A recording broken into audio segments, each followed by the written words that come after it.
بسم اللہ الرحمن الرحیم۔ انسان نے کہا میں تھک چکا ہوں۔ جواب آیا لا تقنطوا من رحمت اللہ، اللہ کی رحمت سے نا امید نہ ہونا۔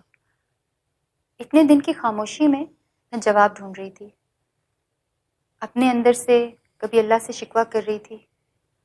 پھر مجھے کسی نے کہا جب انسان پر ایسا وقت آتا ہے تو اس کی دو ہی وجوہات ہوتی ہیں، یا اللہ تعالیٰ سزا دیتا ہے یا آزمائش۔ میں نے پوچھا یہ کیسے پتہ چلے گا کہ مجھے سزا ملی ہے یا آزمائش ہے؟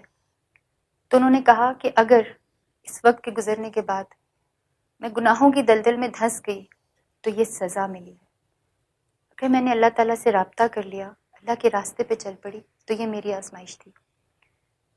جو کچھ میں نے بنایا وہ تنہائی میں بنایا، وہ میرے اور میرے اللہ کے درمیان کی بات ہے، میں اللہ کی مجرم ہوں، اور وہ دلوں کے حال جانتا ہے، وہ میرے آنسوؤں کو سمجھتا ہے۔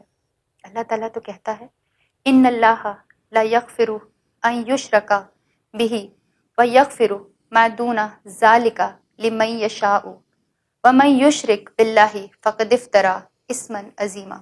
بے شک اللہ اس بات کو معاف نہیں کرتا کہ اس کے ساتھ کسی کو شریک ٹھہرایا جائے، اور اس سے کم تر ہر بات کو جس کے لیے وہ چاہتا ہے معاف کر دیتا۔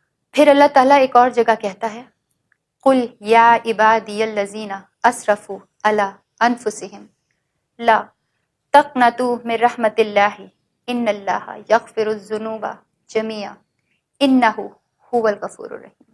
کہہ دو اے میرے وہ بندوں جنہوں نے اپنی جانوں پر زیادتی کر رکھی ہے، اللہ کی رحمت سے مایوس مت ہو، یقین جانو اللہ سارے گناہ معاف کر دیتا ہے، یقیناً وہ بہت بخشنے والا اور مہربان ہے۔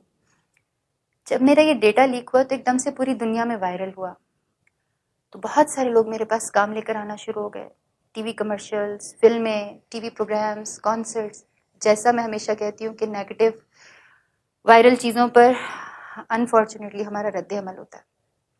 بہت ساری خواتین نے مجھے سپورٹ آفر کی، پروٹیسٹ کریں گے آپ کے لیے، کوئی آپ کو کچھ نہیں کہہ سکے گا،